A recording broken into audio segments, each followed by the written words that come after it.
Hello everyone and welcome back to another video. I hope you guys are doing really well. You're taking care of yourself and your loved ones.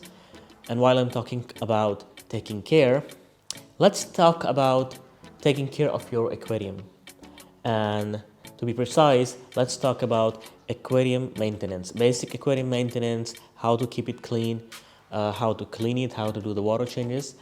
Because it just came to my mind that there are still a lot of people around the world who don't know that how to basically clean the aquariums clean. When I say how to keep aquarium clean, means how to do it the easy way. Because believe it or not, a few days back I happened to speak to a guy who has been keeping aquarium and fish as long as he was a kid. And when I asked him how often does he do the water change and all, he told me that he does it whatever his routine was, but the process was that he removes all his fish from the tank, he removes all the decorations and everything, he empties out the tank, and then he cleans it out completely. And honestly speaking, if I have to do it this way, probably I will never be keeping aquarium in the first place. And if you are someone who do it this way, well, then this video is going to make it very easy for you.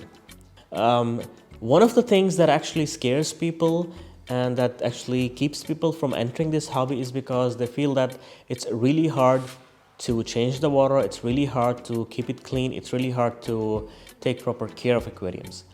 And it's actually not really that hard.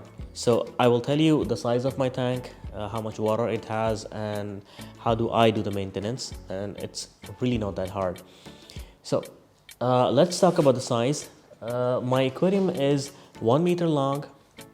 It's around 65 to 70 centimeters high, and it's approximately 45 centimeters deep. It holds approximately around 270 liters of water. That is approximately 70 US gallon. It's a lot of water when it comes to maintenance. So I will never do the emptying my tank out and taking it out to clean it and all. I will never do that, never. So what happens is that one of the things that gets dirty the first is the glass. I don't know if you can see it properly, but you can see there are marks on the glass that is actually inside. It's actually algae growing on the glass. So that is something that has to be cleaned, and you have to clean it from the inside. It cannot be cleaned outside. And second thing is whatever food falls down on the substrate, or whatever food is not eaten, or whatever fish waste is there, it starts getting accumulated on the substrate. Here you can see. And this is basically what you need to clean. So I will show you how do I clean it. Okay, to clean the glass, what I do is I use this thing. I think it's called a glass scrubber or algae scrubber. It's actually two pieces. They are held by the magnet. One piece that goes inside the aquarium has like something like bristles over it, which helps scrub the algae. And the other one that stays outside is just soft texture. So I'll keep it inside the tank.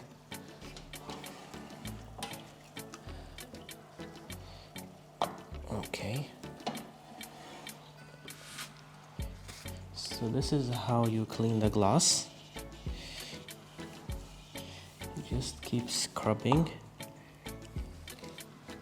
And even if it gets disconnected, the other piece just floats up in the water.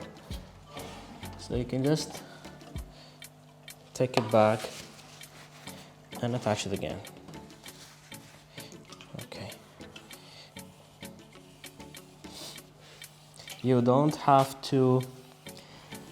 really have to dive down inside the tank to do it. If you want to, it's completely up to you, but you don't really have to. Now the next step is how to remove the water from the tank and how to fill it back, and at the same time how to clean all the junk that's been gathering at the bottom of the tank. Let's do it. Okay, to change the water, I have this accessory. It's actually basically a pipe that is connected with this, I don't know what to call it, but this is something like It's something to dig into the gravel or the sand to remove the junk. Sometimes it comes in pieces. This one has a safety net inside it so you don't accidentally suck the fish in. So this is what I will use. You can get this from any aquarium shop, and it comes with this. It actually helps start the water pumping in, rather than putting your mouth on the pipe to start the siphon. So this helps with the siphon, and I'll put this end in the long hose that is going down to my drain, and we'll start with the water change.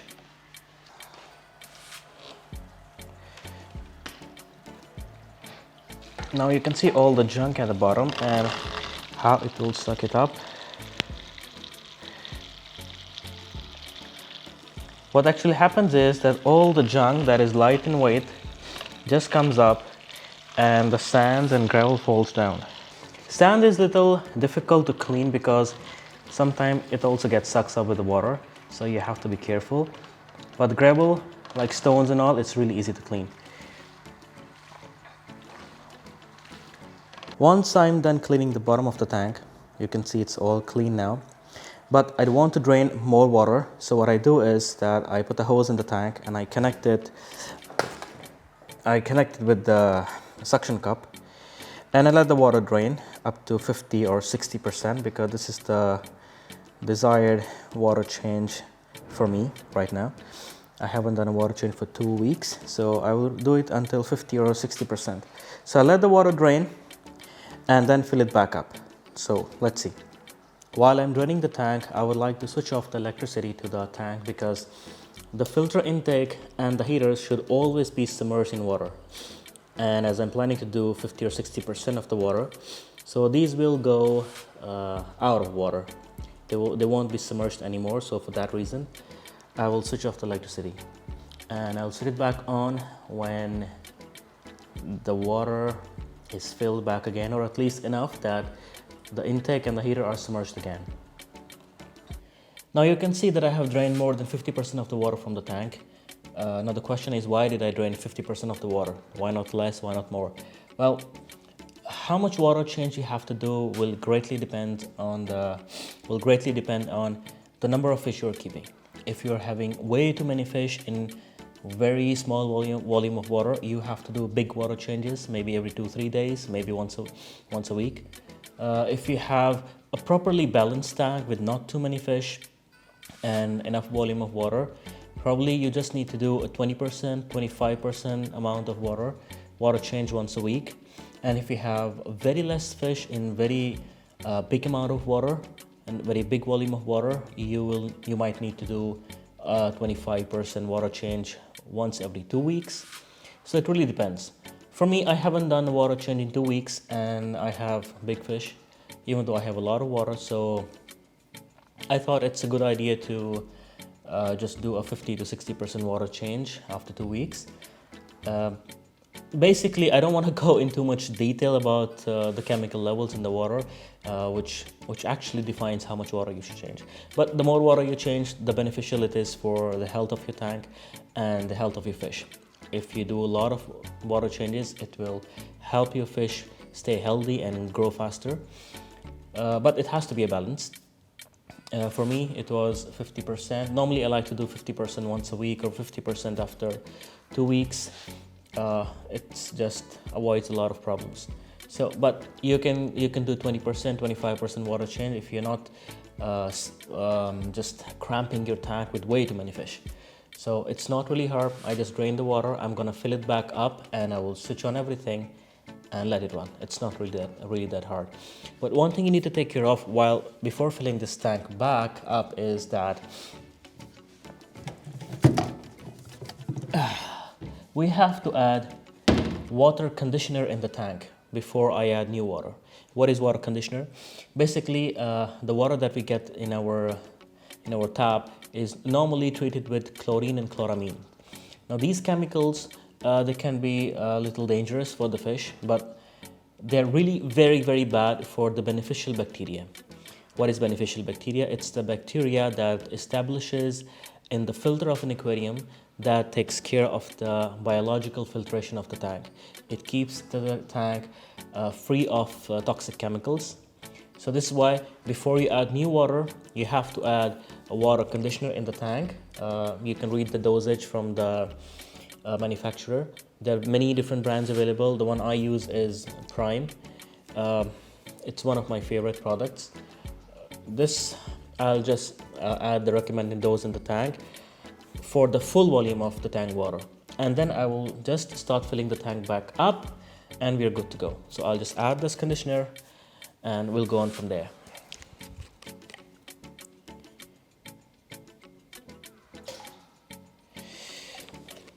Okay, so this is added. Now I'm ready to fill the tank back up. Let's go. The tank is almost full now, but I want to mention something very important, that when you're putting the new water in the tank, make sure that the temperature of the new water is close to or it is matching the temperature of the water existing in the tank. Why? Because if there is too much difference in the temperature difference can put the fish in a shock. It can cause the fish to be sick, it can cause them to die.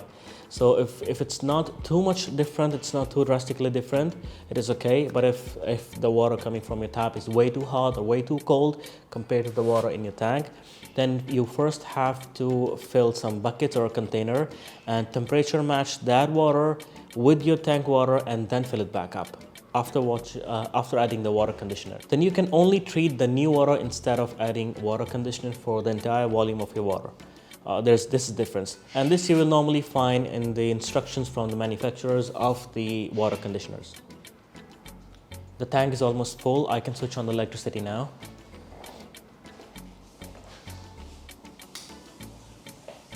So this is how you do basic aquarium cleaning and maintenance. See, it's not hard. It's a hobby to enjoy, not to stress. Hope you liked the video. See you next time. Don't forget to subscribe. Peace.